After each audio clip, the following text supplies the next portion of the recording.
Here goes.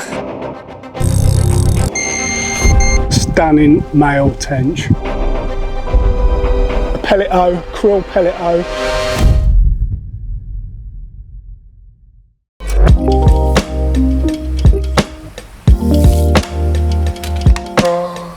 Hi, I'm Nick Marsh, and you join me on the first of my Sonubaits species adventure series.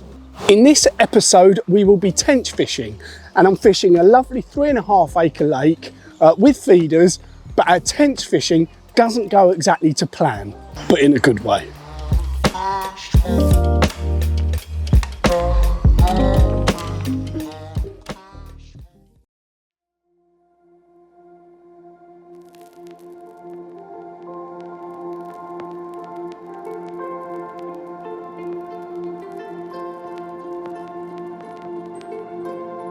So it's pretty early still. I would say the rod's been in the water for about sort of 45 minutes, something like that.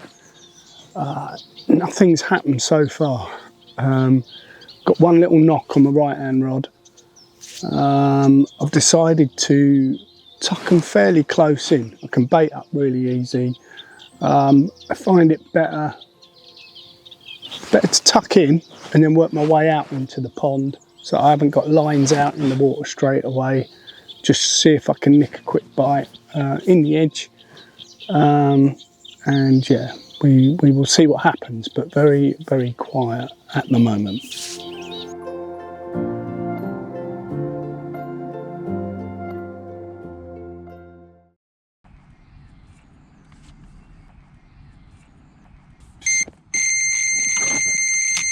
Well, I was just about to reset this rod and it's ramped off. 2 minutes later and this would have been reset. It really is burrowing hard though. Yes. That's a good start. I haven't been fishing that long.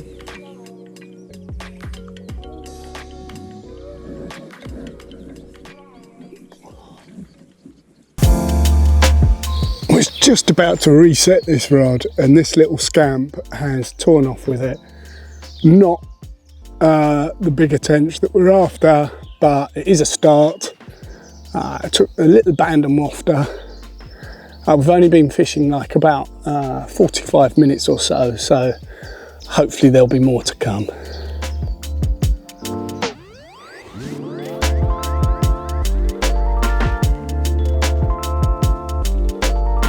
Very gentle with it, taking my time. You can see it is a crucian, stunning one as well. They're such gorgeous fish. Saw the net there. Just in the lip, look. Lovely. So it's early morning and I've been gifted him. Look at him. What a lovely, lovely little crucian, taken in the edge on a flatbed feeder. Very happy with you.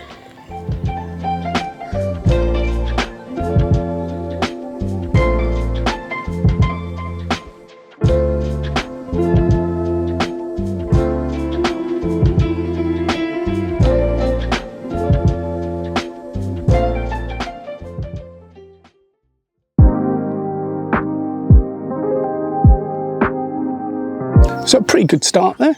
While I got the rod out of the water, I'm going to reset it. I'll show you how I'm fishing. You can see I've got the flatbed feeder there, tiny little rig, and I have got a small band and wafter, and that is on a size 12 hook. The hook length's 8 pound breaking strain. The only difference, in fact, with the other rod, flatbed feeder again, the only difference is that I'm actually using a small pellet-o drilled pellet on the end of the rig. I'll probably go into the rigs in a little bit more detail later, but both flatbed feeders, one with a wafter and one with a pellet-o, a krill pellet-o.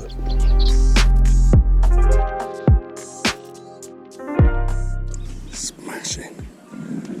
An absolute bar of gold.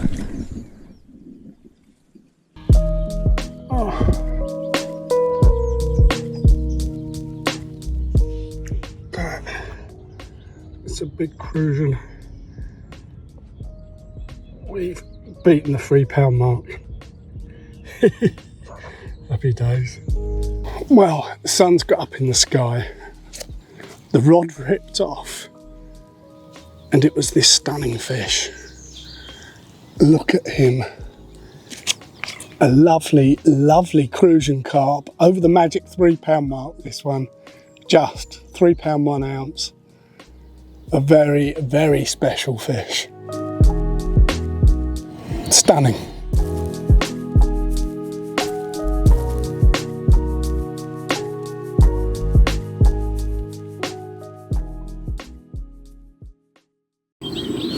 Well, I was just about to do a piece to camera and the rod went, roared off, so I assumed it was a tench, but it isn't, it's another crucian. And yeah, that's a couple we've had, a couple of nice crucians in quick succession.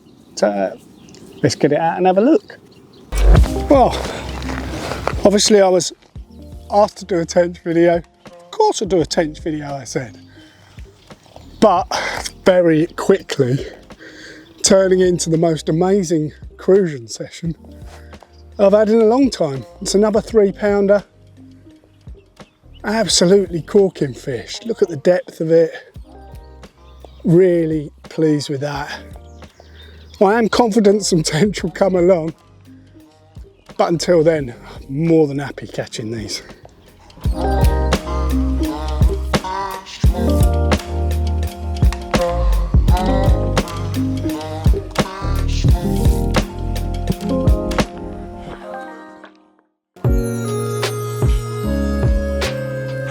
So that morning flurry of action seems to have subsided a bit, which I was expecting. You know, we're coming towards 10 o'clock, the sun's got up in the sky, and just that sort of dawn feeding spell seems to have passed, and kind of what I expected, to be honest.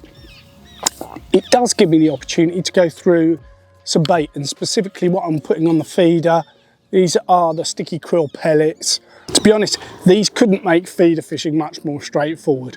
If you're going to put a full bag of the pellets in here, it's 150 ml of water, that's it, and they're almost ready to use straight away. Obviously, I've only put about half a bag, if that, in there, and I've sort of done it by eye, about 75 ml, a few scoops of water, and like I say, yeah, they go off really quickly and they're pretty much ready to use straight away.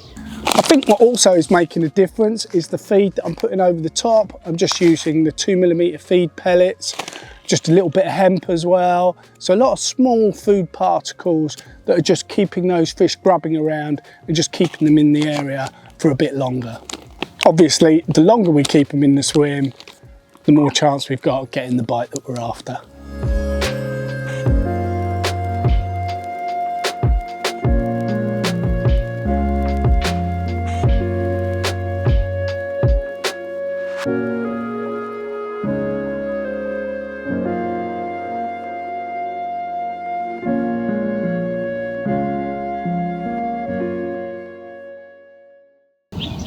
To be honest, I'm a little unsure of what to do now. They're not in the edge anymore. I can just tell they're just not there. You know, this morning I could see they were there. You know, it was obvious. They were rolling every now and then. Some bubblers were coming up. I was getting regular line bites and I was getting regular fish. But it just doesn't feel like they're in the edge now. Rather than go straight to the far bank and have all that line out, what I'm going to do is I'm going to edge up to it. So if you can imagine, I'm going to go maybe a couple of rod lengths out further, and then every half hour I'm just going to sort of work my way over to the far bank to see if I can locate where they are. I'm going to watch the water. Obviously if I see signs of fish, anything roll or bubblers or anything like that, then I'm going to put the feeder on it. But for now, I think, yeah, I'll keep the one in the edge that's been doing bites this morning. I don't think I'm going to get another one on that. The other one, I'm going to work out across the lake and sort of move it around and see if I can find some fish. What I would say is I think they're going to come back into the edge later on. I think, you know, as the sun starts to drop, maybe at about sort of 5, 6 o'clock, something like that, I think they'll be back in the edge again. So, you know, probably at that time, both rods will be back in the edge.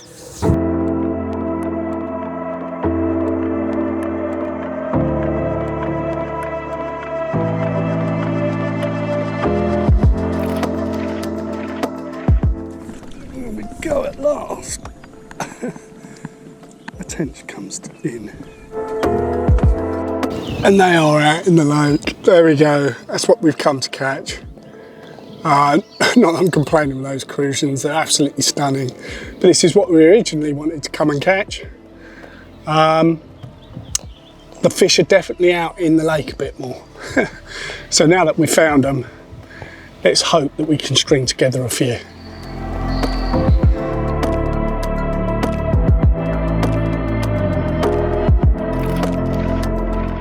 And through the afternoon, the crucian carp continued to pay me a visit.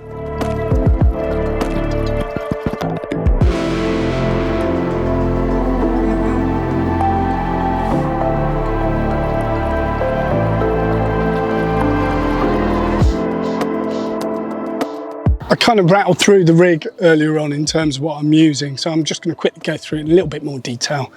I think the main thing is I've got a nice soft rod. You know, about a 4,000 size reel is fine. I've got an 8-pound main line. This is coming down to the flatbed feeder. I've got kind of a quick change bead, so it's nice and safe. And then onto that, I've got a rig that's about 4 inches long. Now, if I was just going for crucians, I think that hook link would be about 6-pound breaking strain.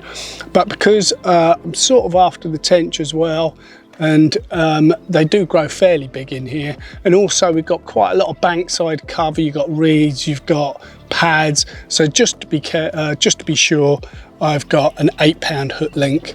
What I have done though, because of the crucians, is I've dropped down to a size 12 hook. So that's slightly smaller than I would normally use for tench. I'd normally use a 10, but I've gone down to a 12 just so that I've got a better chance of getting those crucians.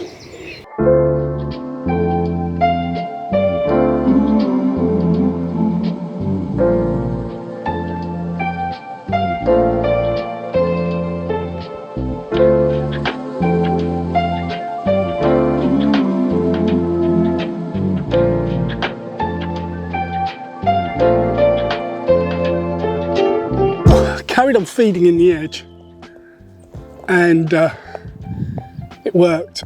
I wasn't having anything on my left hand rod up in the middle, so I put it onto the spot that I'd been feeding in the edge, and sure enough, it was only in there 10 minutes, and another stunning crucian.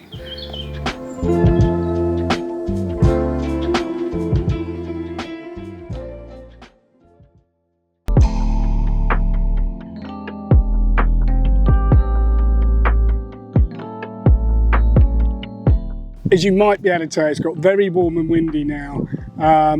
It's suddenly got into a mid-20s, so it's quite nice to be out in, but it's not doing the fishing any favours at all, I don't think.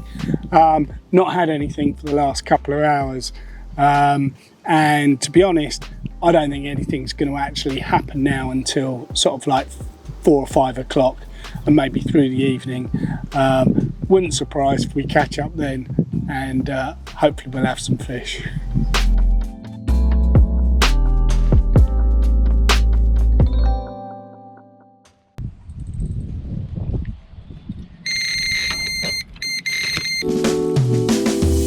Good fish.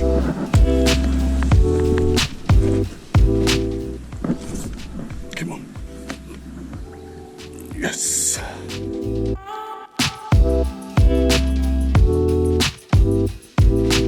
So, still warm and windy. I didn't think we were going to get anything until this evening. Late afternoon now. The bites definitely have dried up a little bit, but we are still getting the odd fish, and look at him. A stunning male tench.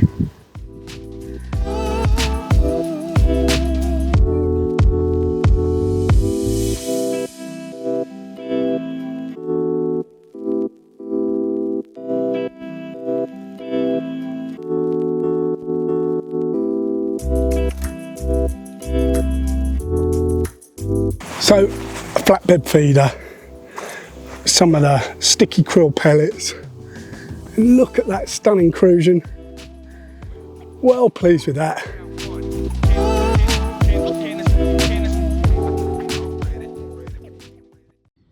As we came into evening, the tench really got on the feed. Trying to get in those pads. Looks like a nice one. Just as I think I've got him beat.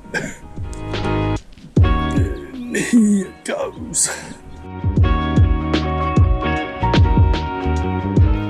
So, still on the flatbed feeders, but this time we've decided to match the hatch.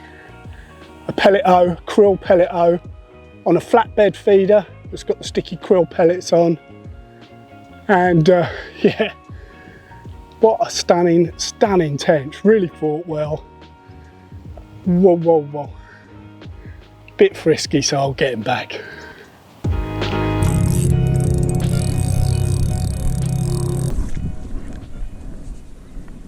It's a bit windy, so hopefully you can hear me. But they still keep coming to the flatbed feeder. Such a reliable method, it really is.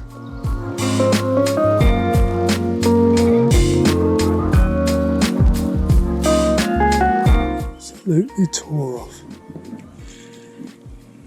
Catching tench at dusk. I thought he was mine. Nope.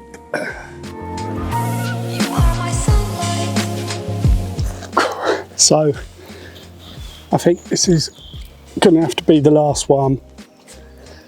A bit of a bruiser, this one. Absolutely ran me ragged. But we are losing the light. I think that's it. I think that's me done. Fantastic session on the flatbed feeders, fishing for tench.